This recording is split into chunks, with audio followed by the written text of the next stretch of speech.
of the conflict between Ireland and the United Kingdom in 20th century.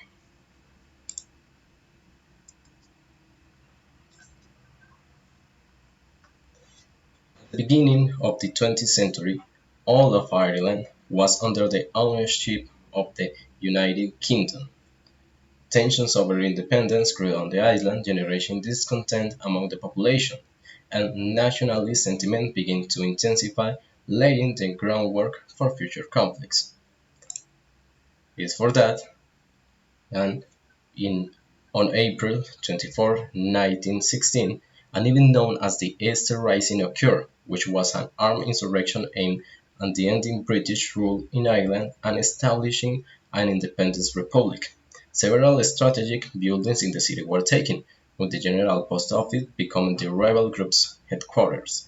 After a week of fighting with the British militia, the leaders of the uprising were captured, and it is known that 16 of them were executed days later, including Padraig Pearse and James Connolly, which caused outrage among the Irish population.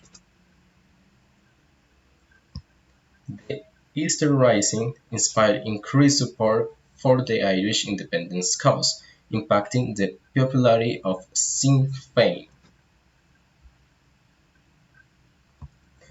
Sinn Féin was a Republican party that would win the 1918 elections and reject its place in the British Parliament, forming its own Irish Parliament.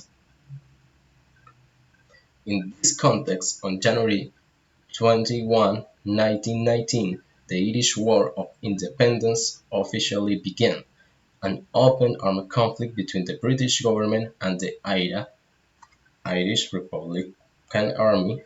This conflict was waged using guerrilla warfare tactics, small localized strikes, and the assassination of political leaders.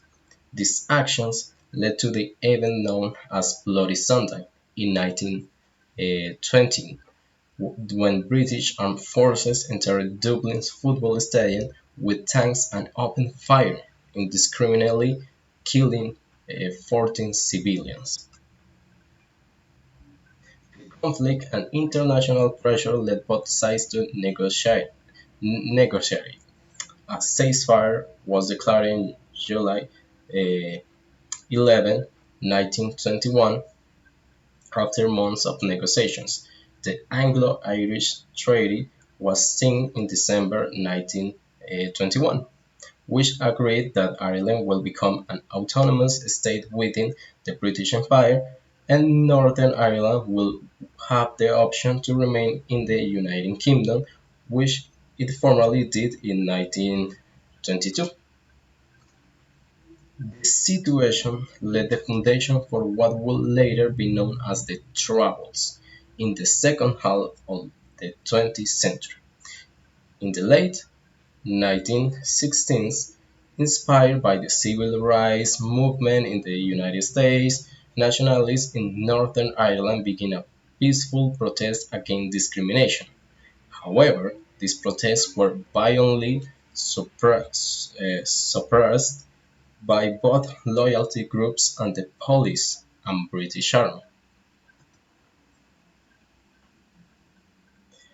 In 1969, the same year, the protests and riots intensified and the British government decided to intervene with a military deployment that exacerbated tensions.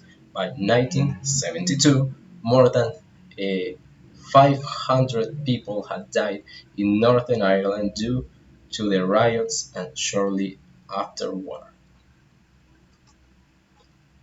That same year, a new Bloody Sunday event took place, where the British Army opened fire on a peaceful demonstration of approximately 15,000 civilians, killing around 14 and injuring at least 50 more.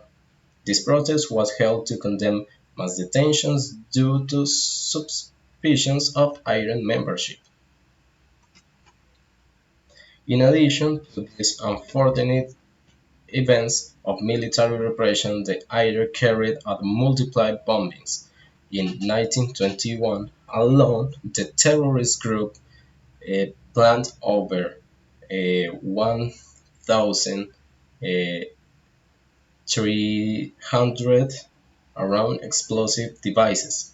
They were also responsible for a third event known as Bloody Friday in July, when more than 22 bombs were detonated in a single city, resulting in 9 deaths and over 100 injuries.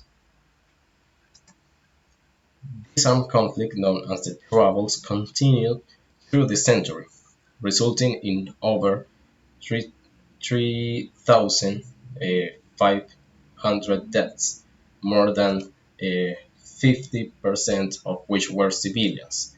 It is estimated that approximately 18,000 bombs were detonated during the conflict, which equated to 1.64 bombs per day over a 30-year period.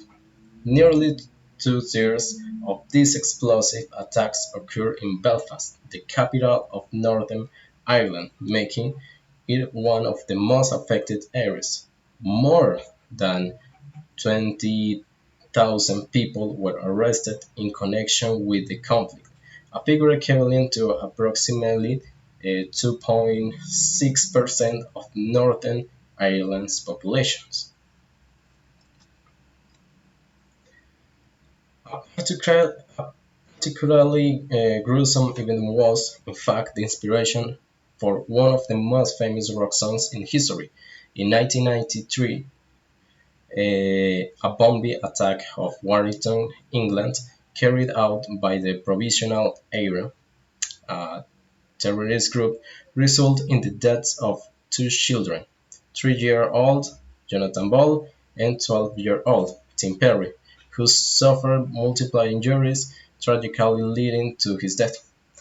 As a result of this horrific event, Dolores O'Riordan wrote the lyrics to a song as protest against senseless violence and the cycle of death and pain that affect both Ireland and the United Kingdom. This song was released under the name "Zombie" by the band The Cranberries. Fortunately, after decades of violence, peace efforts were promoted in the 1990s, which, after intense negotiation, led to the signing of the Good Friday Agreement on April 10, 1998, allowing for the declaration of a shared government between Unionists and Nationalists in Northern Ireland and giving citizens the right to identify as British or Irish and move freely between both jurisdictions.